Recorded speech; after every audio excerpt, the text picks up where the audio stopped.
Hello दोस्तों, मेरा नाम कुलदीप लोधी है और यह लेक्चर हमारा मध्य प्रदेश सीरीज का लेक्चर 7th होने वाला है। इसमें हम कवर करेंगे कि मध्य प्रदेश पुनर्गठन की आवश्यकता क्यों होती है। इसको आप होली अगर आप पढ़ना चाहें तो ऐसे समझ सकते हैं कि किसी भी एरिया को बार बार पुनर्गठन की करने की आवश्यकता क्यों पड़ती है। जो भी आपका राज्य होता है या देश होता है, जिले, संभाग, जो भी एरिया अगर आपका होता है, बार बार उसको पुनर्गठित क्यों किया जाता है। तो ये आपको याद होना चाहिए कि आप बार बार किसी भी स्थान को पुनर्गठित क्यों किया जाता है, क्या इसके रीजन है, इसकी आवश्यकता क्यों होती है। ये आपका मोस्ट इंपोर्टेंट टॉपिक हो जाएगा मध्य प्रदेश एमपीपीएससी मेंस के लिए।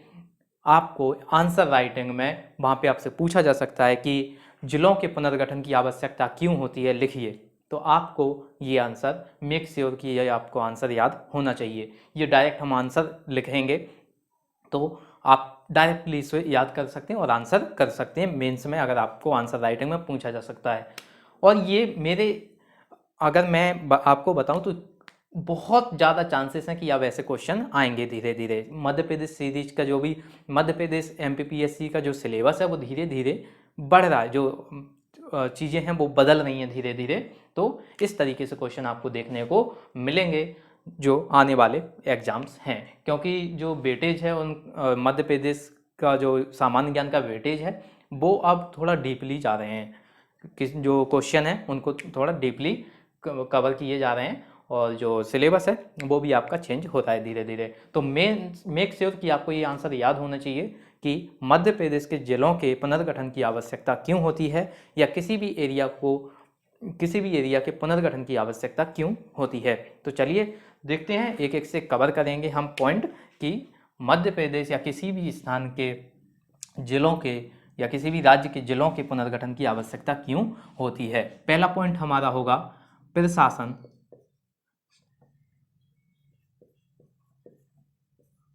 प्रशासन को लोगों तक पहुंचाने और आसान बनाने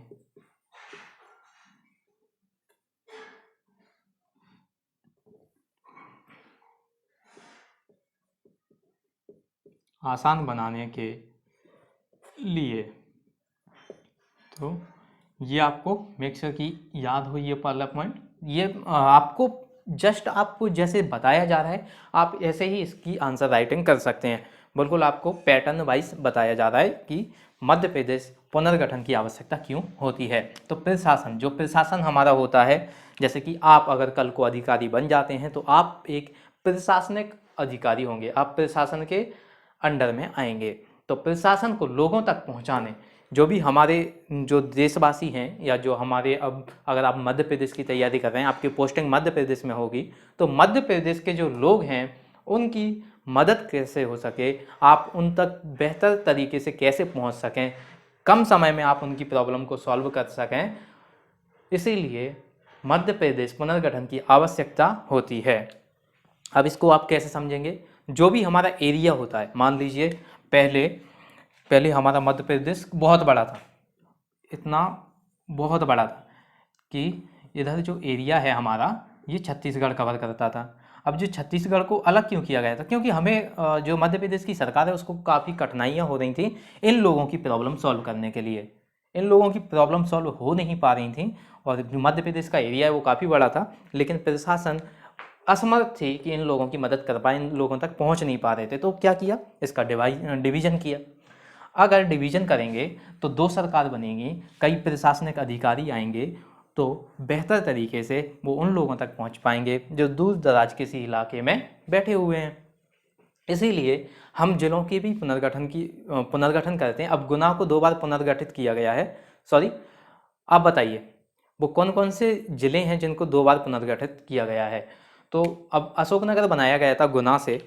अशोकनगर को जब बनाया गया तो गुना पहले काफ़ी बड़ा था, फिर अशोकनगर बनाया। क्यों बनाया गया, क्योंकि जो लोग हैं जो किसी दूर गांव में बैठे हुए हैं उन्हें कोई परेशानी हो रही है और अगर प्रशासन उन तक नहीं पहुंच पा रही है तो ये हमारा कर्तव्य है कि हम उन लोगों की मदद करें किसी भी तरीके से। इसीलिए हम करते हैं पहले जो पुनर्गठन है, जिलों का पुनर्गठन करते हैं जिससे कि जिले के जो आकार हैं वो छोटे हो जाएं और जो प्रशासनिक अधिकारी हैं वो बेहतर तरीके से लोगों की मदद कर पाएँ और आसान तरीके से जो लोग हैं वो प्रशासन तक पहुंच पाएँ और प्रशासन है वो लोगों तक पहुंच पाए। इसीलिए प्रशासन को लोगों तक पहुंचाने और आसान बनाने के लिए हमें आवश्यकता होती है मध्य प्रदेश पुनर्गठन की या किसी भी जिले के पुनर्गठन की। तो ये हमारा पहला पॉइंट हो जाता है। दूसरा पॉइंट आप लिखेंगे कि जो बड़े जिलों को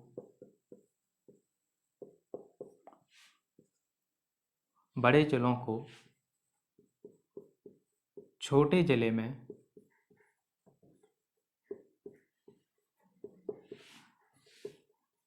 तब्दील करने के लिए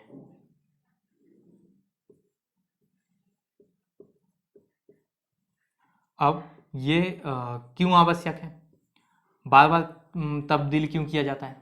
क्योंकि हमारी जो प्रशासन है, जो हमारे जो सरकार है वो असमर्थ हो जाती है। जैसे आपका कोई ज़िला है, अब आपका ज़िले की तहसील है 50 किलोमीटर दूर मान लीजिए।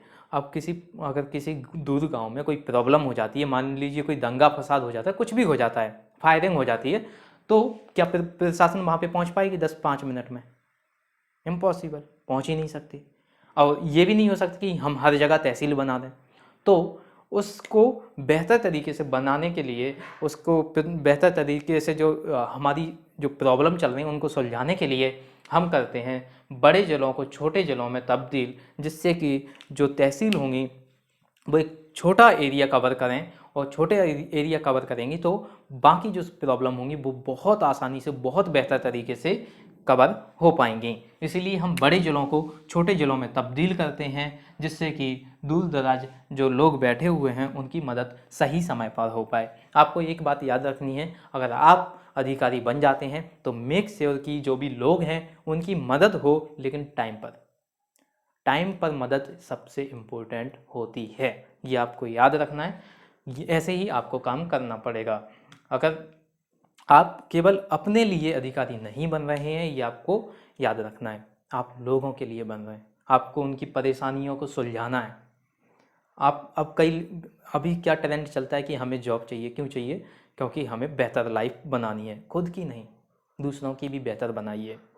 तो आपको जो भी प्रॉब्लम्स होती हैं आपके एरिया में उनको बेहतर तरीके से हैंडल करना है आपको। और जो भी छोटे बड़े ज़िले हैं या जो भी छोटे बड़े एरिए हैं, गांव हैं, उनके लोगों तक आपको बेहतर तरीके से जो हेल्प है वो पहुंचानी है। तो ये आपका काम होगा। इसीलिए हम बड़े ज़िलों को छोटे ज़िलों में तब्दील करते हैं कि प्रशासन जो है हमारी, उसे भी ज़्यादा परेशानी ना हो और वो जल्दी से जल्दी लोगों की मदद कर पाएँ। तो ये हमारा पहला पॉइंट हो जाता है, प्रशासन को लोगों तक पहुंचाने और आसान बनाने के लिए। दूसरा होगा बड़े ज़िले जो होते हैं उनको छोटे ज़िलों में तब्दील करने के लिए। तीसरा जो हमारा पॉइंट होगा वह है कि जो पिछड़े ज़िले हैं, पिछड़े ज़िले यानी कि जो डेवलप्ड ज़िले नहीं हैं, जो बहुत कम डेवलप हैं, यानी कि जहाँ पे सड़कें हैं मगर टूटी फूटी हैं। तो जो पिछड़े ज़िले हैं या जहाँ पे ज़्यादा फैसिलिटीज़ नहीं हैं जिन ज़िलों में, उन ज़िलों को, पिछड़े ज़िलों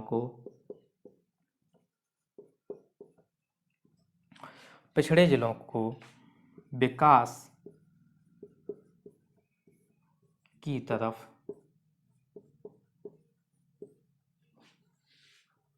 ले जाने के लिए, तो जो पिछड़े ज़िले होते हैं हमारे, पिछड़े ज़िले यानी कि आप मान सकते हैं जहाँ पे जनजाति ज़्यादा होती है या फिर जो एरिया जहाँ पे कि डेवलप चीज़ें नहीं हैं, ज़्यादा फैसिलिटीज़ नहीं है, जो सड़कें हैं वो बेहतर नहीं है, हॉस्पिटल नहीं है, स्कूल नहीं है, कॉलेज नहीं है, तो ये सारी चीज़ें हमारी पिछड़े ज़िलों में आ जाती हैं। जो कि अगर इनमें हैं तो हम क्या करेंगे, हम इस जो पिछड़ा ज़िला है इसको डिवाइड करेंगे और मेक श्योर करेंगे कि जो पिछड़े ज़िले हैं इनको फिर से डेवलप किया जाए, जो सड़कें हैं उन्हें बेहतर तरीके से बनाया जाए और ये काफ़ी ज़्यादा काफ़ी ज़्यादा इम्पोर्टेंट होगा हमें इन चीज़ों को करने के लिए कि हम मध्य प्रदेश जो हमारा ज़िला है उसको पुनर्गठन किया जाए, उसको एक टुकड़ों में थोड़ा बांटा जाए, यानी कि अगर कोई बड़ा ज़िला है तो उसे 2 हिस्सों में बांट दिया जाए, जिससे कि काम आसान हो जाएगा। काम आसान, जो ज़्यादा लोग होंगे वो ज़्यादा मदद कर पाएंगे, लेकिन अगर कोई बड़ा एरिया है और लोग उतने ही हैं तो मदद कम तरीके से हो पाएगी। तो पिछड़े ज़िलों को विकास की तरफ ले जाने के लिए हमें ज़रूरत होती है ज़िलों के पुनर्गठन की। तो ये आपको याद रखना है, ज़िलों को पुनर्गठन किया जाता है जो पिछड़े ज़िले होते हैं उनके विकास के लिए भी। तो ये हमारा तीसरा पॉइंट हो जाता है, पिछड़े ज़िलों को विकास की तरफ ले जाने के लिए हमें आवश्यकता होती है ज़िलों के पुनर्गठन की। चौथा हमारा है कि जो लोगों के बीच संतुष्टि और लोगों को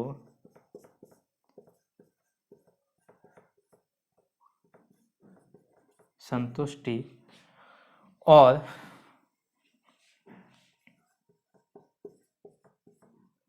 जीवन को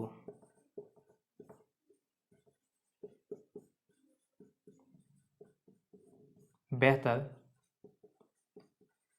बनाने के लिए,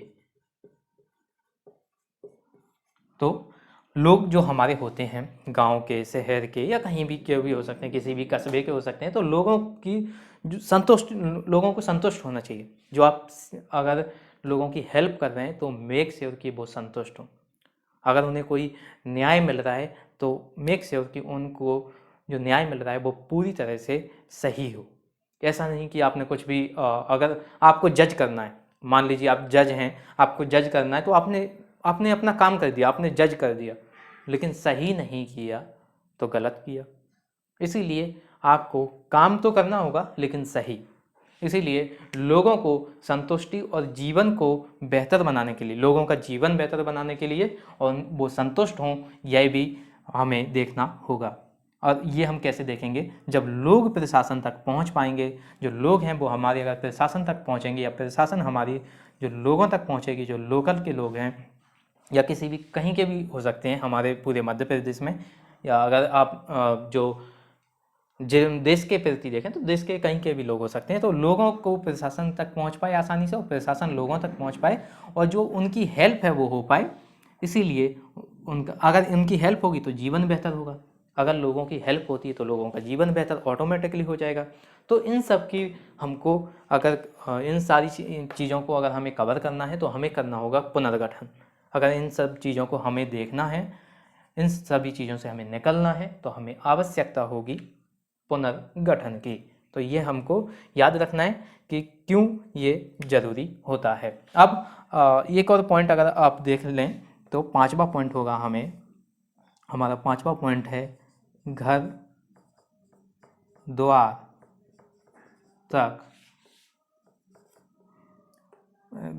तक प्रशासन या न्याय घर द्वार तक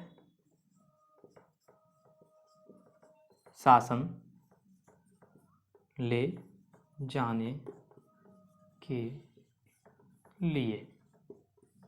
तो जो भी घर द्वार है, यानी कि अगर आप अब देखिए, आप ये इसका एक पॉइंट है, इसका एक एग्जांपल है, वो आप देख सकते हैं, डायल 100।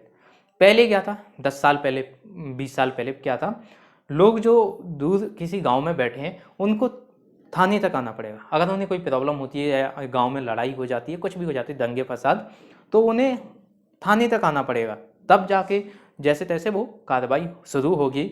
और शुरू होने में ही दिन बीत जाते हैं, उसको आगे प्रोसेस करने में और दिन बीत जाते हैं। तो ये काफ़ी ज़्यादा लॉन्ग प्रोसेस थी पहले। अब सरकार ने क्या किया, डायल 100 शुरू कर दी। अब डायल 100 क्या करती है, जो भी जहाँ भी अगर लड़ाई दंगे फसाद होते हैं वहाँ से आपको डायल 100 करना है और घर द्वार तक आपकी जो भी घर होगा वहाँ तक आपकी जो भी अधिकारी हैं, पुलिस अधिकारी हैं, वो आपके घर द्वार तक पहुँच जाएंगे।